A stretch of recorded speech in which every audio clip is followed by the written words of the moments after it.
Hi guys, welcome to a new video. This time we'll take a look on another game from the Scouring, and this will be a pretty interesting one. As you can see, I'm playing on this map for 3 players. I spawned in the top right corner, he in the top left corner, and my opponent this time is called Noob. I will also have a pretty funny chat in the beginning, but overall the game will be pretty intense, and I almost thought that I lost it, but this will show you how important it is to never give up, and that there is always hope. So let's go for it. 19 minutes, not too long, but let's resume the replay and let's see what awaits us here. So we both play humans. I go for my standard opener, 3 peasants on sawmill and 3 peasants on barracks. On this position I like to build it, the barracks on the right side, so we can protect from the bridge in case the enemy spawns down here, but to be honest, that basically never happens. Yeah, basically I think I played, I don't know, like 10 games on this map, in ranked games, and I think maybe every single time there was one player on this position, and then the other one either here or here, but I never probably encountered a situation where both players would be on these positions and this would be empty, so maybe there is some code for it, or I was just really lucky or unlucky. I want to take it, but I'll probably change this actually in the future and not build the barracks here in the back. But for now I build it here. Here I ask him if he's a pro noob or a regular one, because his name was obviously a little bit funny. Yeah, he wanted to pause the game or something, but that doesn't really matter. We are going for farms, he's going for sawmill, 2 farms and barracks, so basically the same opener as me, but as you can see I already have 3 buildings. He has only 2, now finished 2 farms, but he will have his sawmill much later, so for now he can spam only swordsman.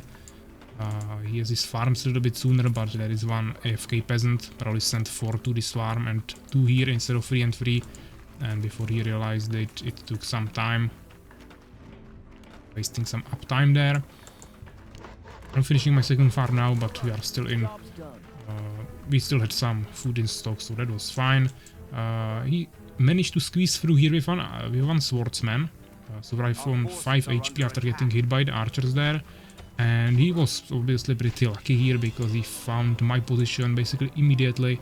If I was down here, it would be much further for him, and also he would be here totally useless. Yeah? So it was a little bit lucky for him. It will definitely help him a lot in his strategy that he will choose to do after this. But obviously this one swordsman won't do much. He just died. He did 0 damage to me. I got 30 gold for it, a little bit of experience. So no problem with me. We have 4 archers, we are killing these goblins to gather some extra gold, experience, and also clear this expansion, because I like to expand before the first night, so we are trying to do it here. I think the best position is still down here, where I originally was taking these bases, but in the last games I actually went for these 2 expansions. In this location I try to take this one, but once again, if the opponent is here, it can be quite challenging. You really quickly need to close it here, which I won't manage to do in this game, so that's a bit of a problem. I will definitely show you some other games on the other positions as well, but right now we have this one, so I'll try to cover this position a little bit more. We have 3 bases, which is okay. Once again, yeah, the player down there has all the bases there, so I think that's the strongest position. But this is also not bad. We have the bridge here, which is okay, narrow entrance. The worst position in my opinion is definitely this one. We have 0 bases on this side of the map, unless the player didn't spawn here. Yeah, you can obviously take these, but you can't really count on that, so if you want to take quick expansions you have to go across the water, across the bridge, and they take these expansions, which is really hard to defend there, so I really don't like that. I don't really prefer that position. But for now I still have 100% win rate on this map, so probably not that big of a problem for me. So yeah, he's making some combination of swordsmen and archers. Now he's clearing the wolves here to just get rid of them, so he doesn't have to worry about them later, because he wants to leave his base and start playing a little bit more offensively. I'm already not making expansion, I already finished my town hall. Here I'm also clearing the wolves, just with archers, but with good micromanagement I also won't lose any. Maybe he even lost some swordsmen there, I'm not sure. But we cleared these goblins, we cleared these wolves, now we are going for these goblins. And then I will also kill the goblins all the way here in the back, so just ton of kills, ton of resources, ton of levels. And also preparing all 3 bases, so I can take them later. You can also try to take this, but to be honest, without swordsmen it's not that easy. You need to really just tank with some archers to make them, to force them to put them their shields down, because when they are fighting in the melee range, they can't have the shields up while also hitting you. If a swordsman is pretty easy, with archers you have to micro it a little bit better, but it's still killable. Or you can just stand there and shoot into the shields, you'll eventually kill them as well, but it will take forever. Yeah, so now I cleared all the goblins. Unfortunately he's already here on my side. And here he'll probably also kill a few of my units. He has more archers than me, plus he also has the swordsman there, so this is really already intense moment. I kinda expected him to go for a push since I saw the swordsman there. Kinda indicated that he wanted to quickly find out where I am and then probably go for a push. Fortunately I also had some more archers in the back, now I'm also making swordsmen. So we managed to push him back. Also I quickly killed 2 of his swordsmen before he even walked to me. And keep in mind that even though I'm a little bit damaged, maybe he had more archers, probably not even at this point. I had really good levels on them. He probably has level 1 on maybe even all of them. Even though he killed some wolves there, I don't think he got any levels from it. I killed also wolves and 3 packs of goblins, so obviously I will have way more levels here, and this army is much stronger than what he has. Unfortunately, he decided to go for the bandits, and he's not even really utilizing the swordsman, just to maybe scout the tower, because sometimes the top of the tower is hidden for the archers if you stand from the wrong direction, which all depends on the position of the tower, but here is actually quite fine. This one, for example, is a little bit harder to scout. But yeah, he's just shooting it with archers, getting a ton of shots there, so he's leveling them up pretty quickly. I'm just trying to kill all the skeletons here, probably even some peasants. Because I have 2 bases, so it takes a while. I have barracks here to potentially protect this, but it can't reach all the corners of my base, it's quite big already, so I still have to keep some units here, run between the bases, so I don't have much time to actually scout this. Which means he managed to basically level up all his units to level 2, plus also take the tower for himself, which is a really strong defensive position now, and he can start launching attacks from here. At the same time he has few archers at home, yeah, like 5, actually way more here as well. He has 2 barracks and lots of archers at home, while also having this decent army of archers plus the swordsman. And here I went for a decent push. I think here I could have actually maybe killed all of these units, even though he got the high ground of the outpost. I was targeting him pretty much nicely, let's say, pretty okay, but I was already injured a little bit from the skeletons. I didn't have level 2 on all of my archers while he had that, and he's already coming with way more units behind it, yeah, so potentially here I could have probably finished these archers, maybe even kill these peasants and stop this smithy, which would totally break his whole strategy, but I'm not too sure about it. There are still 3 full HP archers on level 2 on the tower, and these units are already too close, so I think retreating was the smart move here. Now I also have second barracks, so now we should have the same production, but I should have double production speed of peasants, which means basically double resources. Also, obviously it also requires more food, yeah, and I also need a little bit more wood for the farms and everything. So overall, it requires a little bit more things to actually keep this going. But the faster production of peasants should be definitely helpful. Also, here he went for a really good harassment from the side. He killed like 5 peasants there, or even 6, and that will definitely take a lot of time for me to remake, but that faster production thanks to 2 town halls is definitely gonna be pretty useful here. Here I'm going for a third barracks. I'm also making the smithy now. Unfortunately he already has his smithy and he's immediately queuing up as many cannons there as he can. He had the FK peasants here for a while, but now he's going with them somewhere. Here is also clearing the wolves that I didn't kill. That was the last neutral enemy that I didn't kill in my area, because I already had to retreat when he pushed me. But at least I killed the goblins, which as you can see he would also kill if I didn't do that, and he would get even more levels here. Okay, we can see already first cannon on the tower, second one almost finished. And I'm not even queuing cannons immediately because I wasn't expecting them, to be honest. I don't think I saw the smithy when I was shooting the archers here. It was just too far and hidden behind the trees. So I was just expecting him to spam mass archers like this, maybe few swordsmen, but mainly archers, and try to rush me with that, which he was doing, but at the same time he was also making the cannons, which I was totally not prepared for. And here we also went for a recent push with probably full group of 20 archers, or maybe 15, I'm not sure, but definitely lots of archers immediately into my swordsmen, into my peasants.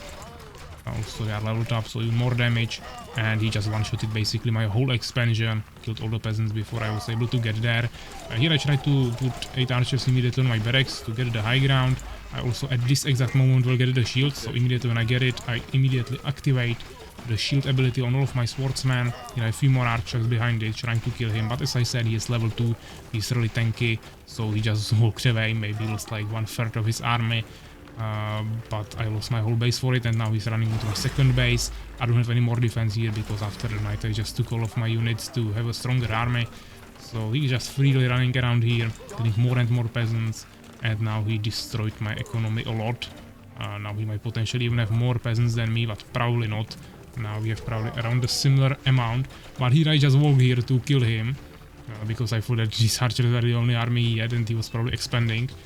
But as you saw, he just one-shotted like 8 of my archers or something like that, basically my whole army, my whole backline army, with all of these cannons, because now he has 5 cannons here. I just produced my first one, now he started the second one, but he will have 6th cannon in a second, and he also has way more units now, while also having of course really safe economy. As I said, I was expecting him to expand now. He could have just taken 3 archers, kill some goblins there, or even kill them during the first night already, and just easily take an expansion. And if you would have the resources from 2 bases, also the quicker production of peasants, he would easily overpush me with more resources. But never mind, it's still looking pretty good for him, because as you can see, he cleared now my main base as well. He didn't kill all the peasants, I retreated with them. I'm trying to move them now back to the expansion where I already also created few peasants, but he forced me away from the farms, so I'm immediately going into minus with my food, and we are starving. He has a really good control of this point with the cannons. I could potentially go around here, but he will just turn around. Yeah, this tower is extremely strong, you can fit even 3 cannons there. He quite smartly was probably expecting that I could have another base here behind the bridge, but to be honest, he didn't even check that. He just went here and back. Probably figured out that it wasn't really possible. I mean, I have resources for a base, yeah, so if I just didn't make 4 units, I could make a base there, but I didn't have time to clear it, especially when I also cleared all the bases on my side here. So now I placed 1 cannon on the barracks, second one is hidden below it. We have some shields, not too many archers. This base is not active at all, just these 2 farms for some extra food, but we are still in minus. This base is working quite fine, but we have basically 0, actually not 0 wood income, but we have to bring it pretty far away. I could just retarget the peasants for these trees, but I guess I had lots of other things to take care of. As you can see, I'm surrounded by lots of cannons, many cannons.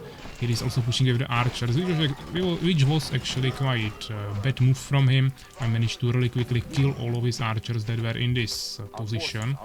So now he doesn't have too many units remaining, but he has mainly lots of cannons, which are still extremely hard to push. With just a really small basic army like this, also when you are also struggling with food and overall just your base maintenance. But he decided to retreat a little bit in the back, and as you can see now I got the siege ability finally, so I can start sieging him down. That was the only answer I had for this, when there are 3 cannons camping on top of the outpost, plus some other cannons around it. I don't know how else I would destroy it. You can't even destroy the tower with knights, so that's not an option. If you try to walk there with swordsmen, potentially with shields, swordsmen and shields, you could do it, but I don't think it's the best option, and archers will just get immediately one-shotted by it. Yeah, so I think the siege mode is the best answer. So fortunately, even under this heavy pressure, I managed to accumulate enough resources to get the upgrade, and I forced him away from the outpost. Yeah, so he retreated here in the back. As I said, he doesn't have too many more units, but he still managed to harass me again with these remaining 7 archers.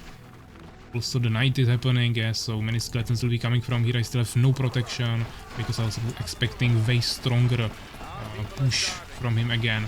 So I was trying to keep all of my units at one place. Now he took this position here with many cannons, trying to protect himself. Fortunately I still have the siege ability.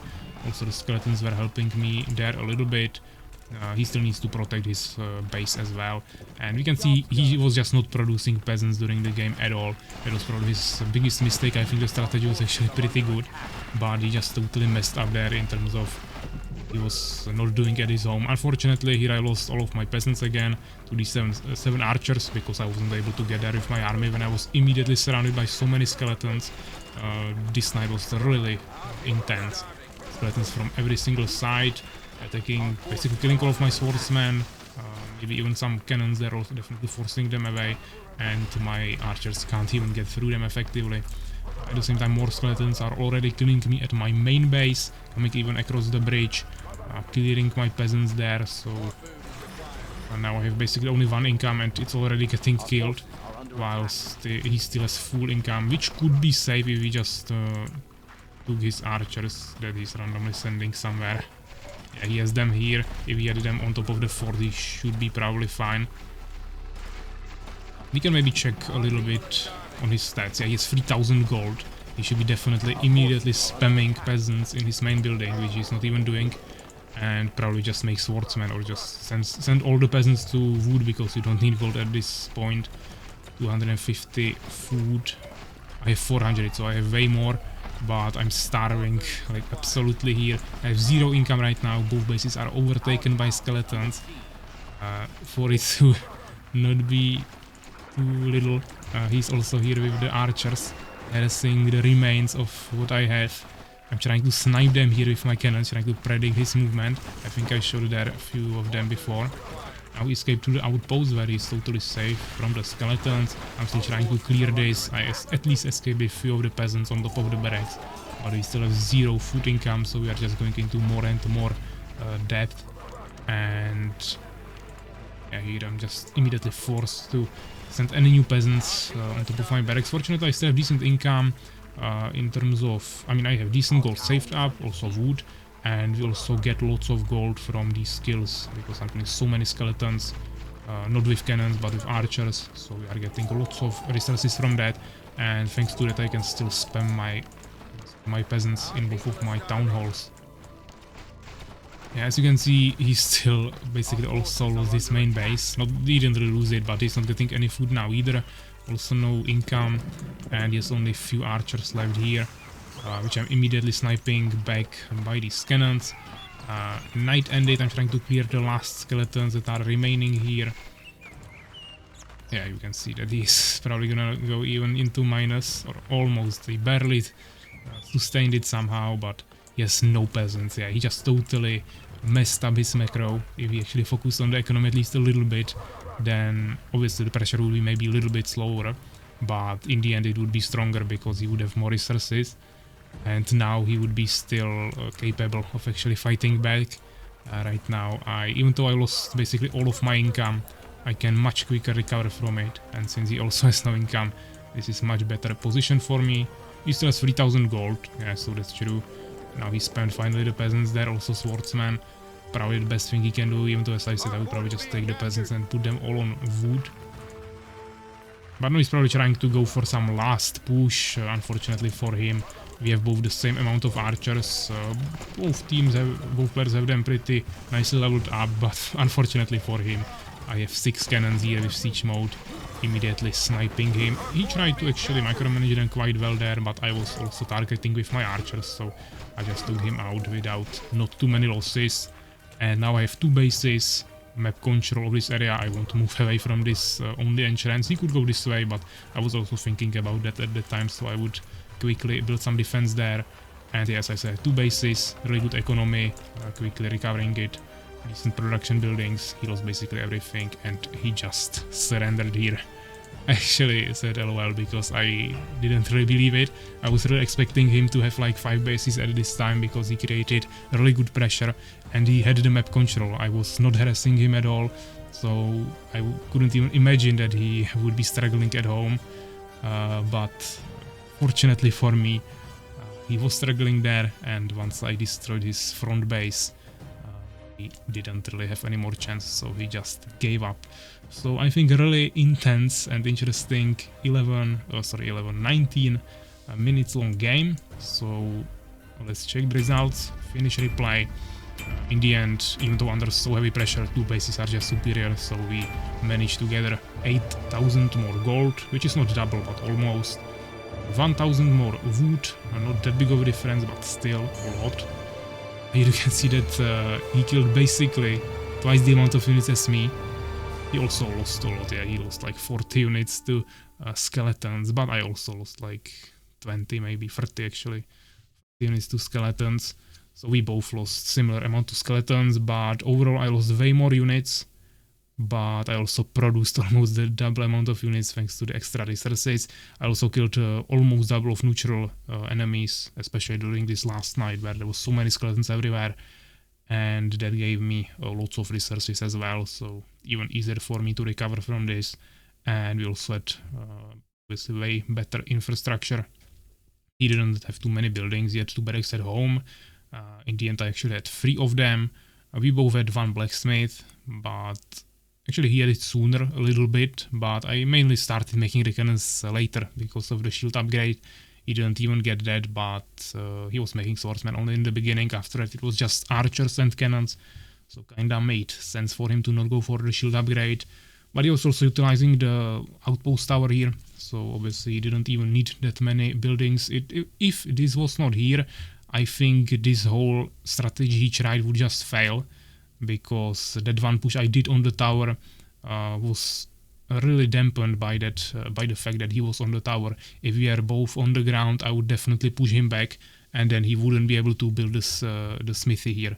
He would need to build it at home. The cannons would take longer to come here, and I would have more time to prepare. Also, there wouldn't be this crazy strong position where he had like 6 cannons there and I didn't have a single one, and I wasn't able to do anything. So this tower helped him a lot. So definitely highly position and map dependent strategy that he chose. But as I said, it was definitely pretty strong, and if he did more macro, I think he would definitely defeat me. So well played, if you are watching this video by any chance. So yeah, I hope you enjoyed this video. I tried to pick some interesting games, which this one definitely was in my opinion. So let me know in the comments what you think about it, or if you maybe also experience some of these really intense games. And I hope to see you next time. So take care, guys.